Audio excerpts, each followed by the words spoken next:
Alright guys, I have something really cool to share with you today. So yesterday was my first student solo cross country towards my private pilot license, and I flew from St. Augustine, Florida to Brunswick, Georgia and back. And it was amazing. I have the entire video of it. It was over 2 hours long, but I edited it down to 20 minutes, just showing you the coolest parts.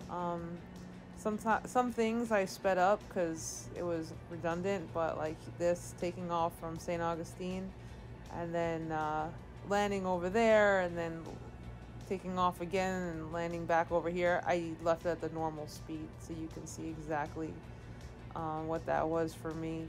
As a student pilot, every time I take off, like right here, putting full power to throttle, I always tell myself this is a decision you're making. And it's scary, but I love it. I love that decisive moment.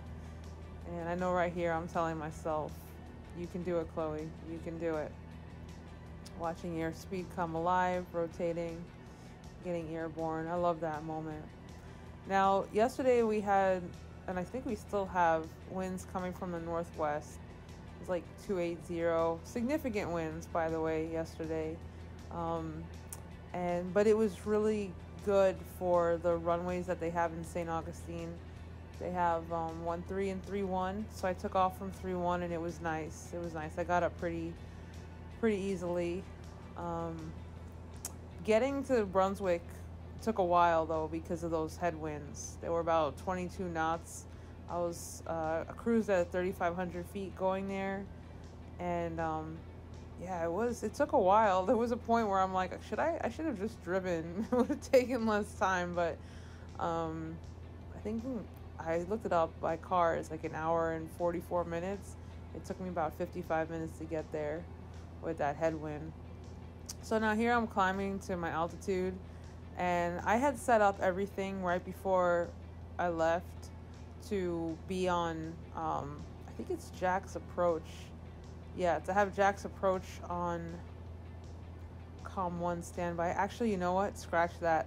I forgot to put Jack's approach on COM 1 standby. So here you see me, I'm like trying to get Jack's approach, and it's like still the task management thing is still kind of new to me with flying. So I'm flying the plane. I think I'm still climbing here. Yeah, I'm still climbing, and I'm trying to get that frequency.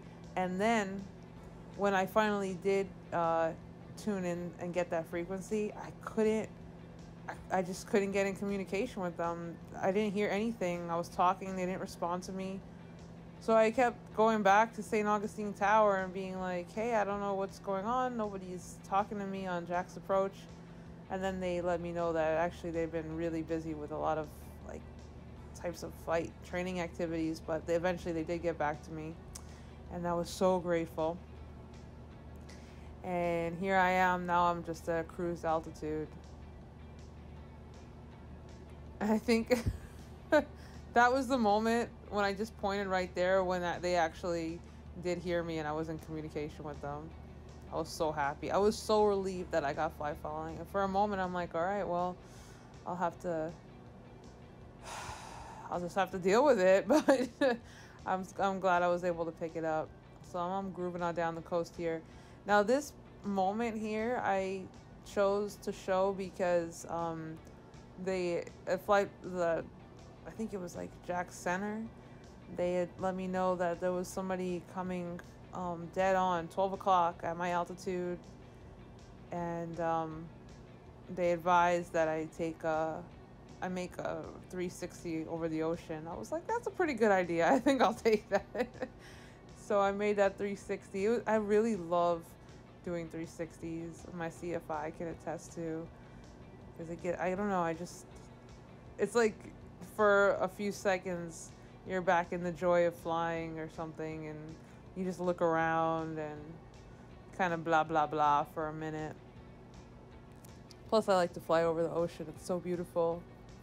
I think as a private pilot there's like, I think it's 12 nautical miles, or you can't go beyond gliding distance from the shore. So however far I can get over the water I like to get. But so yeah, back on I'm back on my path, heading 002. Before I left, I wasn't 100% sure what altitude I should fly at because the track north does really straddle that line of east and west. But ultimately, I talked with my CFI and the owner of the flight school, and we all decided 3,500 there because I was kind of tracking 002 over the ground, and then 4,500 back. I like flying higher up. Alright, landing at kbqk. This was something. I didn't freaking see the airport at all until I was actually in the traffic pattern. I kid you not, I didn't see it. And flight following at some point was like, ma'am, you have to climb. If you still can't see the airport, you can't just keep flying basically a traffic pattern altitude over the airport. Just climb and look around. Just use your eyeballs. It was so bad. I couldn't find the freaking airport until I was in the downwind for 2.5 at kbqk. But here, so I I did a really long downwind. I don't know why I decided to do a really long down. Oh, because I was super high. That's what it was. Because they had asked me to climb. I think it was like at 1,500 feet. Yeah, so I had to extend a long downwind. So here I come, coming in to kbqk. Luckily, nobody's in the pattern. There was a lot of traffic over there. So if you don't fly around that area, it's like there's 3 airports in real close proximity to each other. Jekyll Island, which is basically just a runway, and KSSI, and then kbqk, all right there, and there was tons of VFR traffic. And there was people on IFR flight plans all over the place, and I was so grateful that nobody was in the pattern. So here I come, coming down. It was a windy landing, so the whole flight, there was a lot of, it was a pretty windy day, but I didn't feel it very much at altitude. So when you get closer to the surface of the earth, where all that turbulence is created with the friction of the air over the land, and it's just like, oh my God, you know, as a new student pilot, it's landing in that kind of wind is like, ugh. But I don't know, I'm kind of getting more like jazzed up about windy landings. The day before I did this flight, I was in the pattern in St. Augustine for like 8 or 9 laps. It was super windy. And I don't know, I kind of like the challenge. So here I am coming in. It's crazy that I can't see the airport from a distance. Oh, my CFI can see it real easy. I think I'm probably still thinking too much like a motorist. I'm like, the airport is 10 miles away, so my eyes are looking like real far. But from the vantage points that I'm at now, I probably shouldn't be looking that far away. It's probably what it is. So first notch of flaps goes up. You know, I had a moment where I'm like, oh my God, it's like, this is non-standard landing. You know, I'm not like, I wasn't a traffic pattern altitude when I came in, so I had to get real low. So that means I didn't do the whole thing of like first notch, you know, a beam the threshold, blah blah blah, standard traffic pattern. But nothing I've learned in aviation, nothing is to standard. Nothing will ever be exactly the way it is in the book. And that's just what experience and training has taught me. Because in the very, very beginning, I was so in the freaking books, my head. It was actually very bad for my training. So finishing that written test really helped me to just get my head in the plane more. And that I did actually in freaking January of last year. I'm telling you guys, I've been at it for a while. I have been at it for too long. I have 78 hours towards my private. That is, for those of you who don't know, that's nearly double what you need. And I will have over double by the time I do my check ride. Because I have 3.1 solo hours cross country left. And 3 proficiency hours. I was so anxious in the beginning that I spent a lot of extra time just, I don't even know, wrapping my head around all of this. Okay, so finally I got that site picture.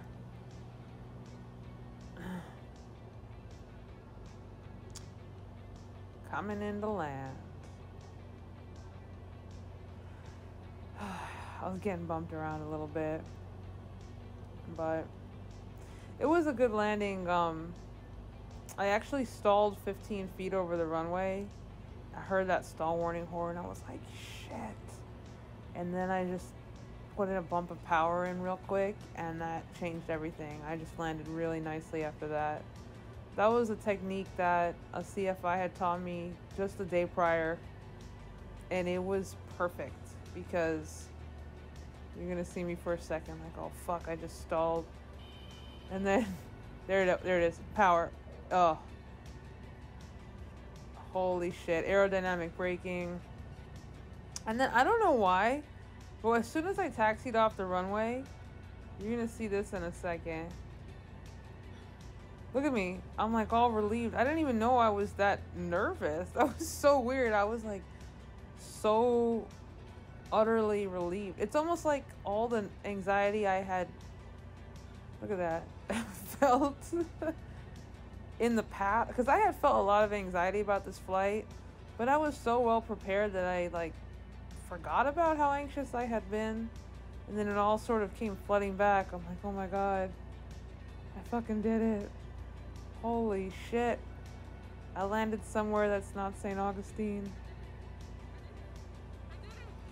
Yes, now I gotta go back though. Right, now I gotta go back. Have my water real quick though. I don't drink water an hour before I fly. An hour.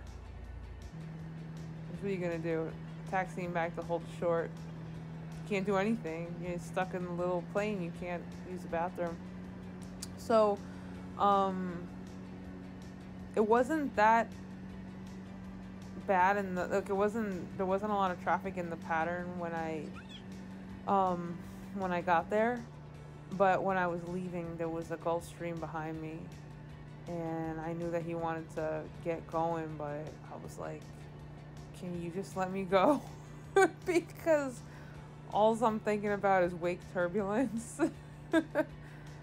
Look at me, I'm like, hurry up. I wasn't even doing a run up. I don't know what I was. Oh, I was just programming the GPS for St. Augustine.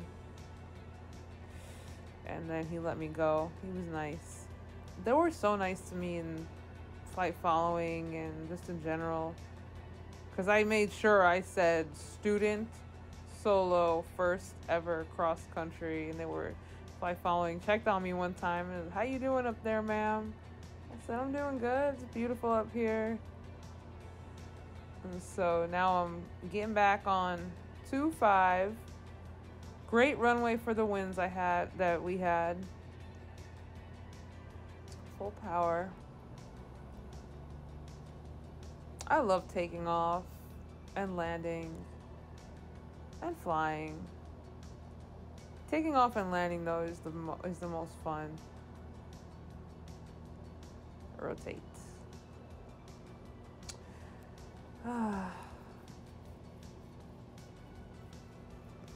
Yeah, flying at cruise is kind of boring. It's cool though, because you can see things. You can look at, like I was looking at the shoreline and thinking like, wow, I drive that all the time, and now look at this view. Look at this bird's eye view I have right now. And I'm in my own capable hands taking myself. It was really cool. Taking off. I think I had already had Jack's center on standby, on COM1 standby.